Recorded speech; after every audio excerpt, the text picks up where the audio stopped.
বিশ্বজুড়ে ২০১৪ সাল থেকে প্রায় ১৩ কোটি পাউন্ড ই-ওয়েস্ট তৈরি হয়েছে। মাইক্রোসফটের মতো ইলেকট্রনিক ডিভাইস নির্মাতা প্রতিষ্ঠান কখনো কখনো স্বেচ্ছায় সফটওয়্যার আপডেট বা গুরুত্বপূর্ণ ফিচার বন্ধ করে দেয়। এতে করে অনেকেই ব্যবহারযোগ্য ডিভাইস বদলাতে বা নতুন ডিভাইস কিনতে বাধ্য হন। ফলে প্রতি বছর বিশ্বজুড়ে বিপুল পরিমাণ ইলেকট্রনিক বর্জ্য তৈরি হচ্ছে। চলতি বছর উইন্ডোজ 10 এর জন্য ফ্রি সাপোর্ট ও সিকিউরিটি হালনাগাদ বন্ধ করে দিয়েছে মাইক্রোসফট। ফলে বিশ্বজুড়ে এখনও সচল প্রায় ৪০ কোটি কম্পিউটার আর মাইক্রোসফটের কোনো সহায়তা পাচ্ছে না।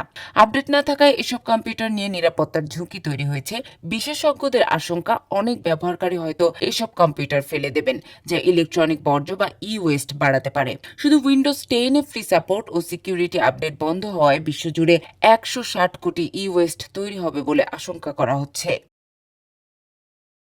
ইলেকট্রনিক বর্জ্যকে বিশ্বের দ্রুততম বর্ধনশীল বর্জ্য বলে উল্লেখ করে পিআইআরজির সিনিয়র ডিরেক্টর নাথান প্রক্টর বলেন, এর ক্ষতিকারক দিক দুই ধরনের। প্রথমত, এতে সীসা ও পারদ সহ বিভিন্ন বিষাক্ত রাসায়নিক থাকে, যা মাটি, পানি ও বাতাসে মিশে পরিবেশ ও মানুষের স্বাস্থ্য ক্ষতিগ্রস্ত করতে পারে। দ্বিতীয়ত, কম্পিউটার সহ অন্যান্য ডিভাইসে থাকে কোবাল্ট, নিকেল, লিথিয়ামের মতো খনিজ পদার্থ।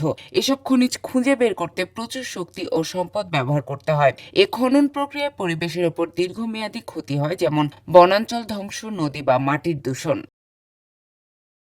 উইন্ডোজ 10 এর সাপোর্ট শেষ হচ্ছে প্রায় ১ দশক পর, তবে এরই মধ্যে কিছু ডিভাইস খুব অল্প সময়ে ই বর্জ্যে পরিণত হয়েছে। উদাহরণস্বরূপ, কিছু ফিটবিট ঘড়ি মাত্র ২ থেকে ৪ বছর ব্যবহারের পর বন্ধ করা হয়। এরপর আছে গুগল পিক্সেল 2 ফোন, যার মাত্র ৩ বছর পর সাপোর্ট বন্ধ করে দেয়। ফলে ব্যবহারকারীদের কাছে এগুলো অকার্যকর হয়ে যায় এবং ই ওয়েস্ট গ্রেভিয়ার্ড অর্থাৎ ডিভাইস ফেলার স্থানে চলে যায়। ইলেকট্রনিক বর্জ্যগুলো সাধারণত রিসাইক্লিং কেন্দ্র, ল্যান্ডফিল অর্থাৎ মাটির নিচে ফেলা, বিদেশে রফতানি বা পুনর্ব্যবহারকারী প্রতিষ্ঠানে পাঠানো হয়। তবে অনেক সময় এসব কাজ নিয়মিতভাবে পরিচালিত হয় না, ফলে ক্ষতিকারক রাসায়নিক বাতাসে মিশে যায়।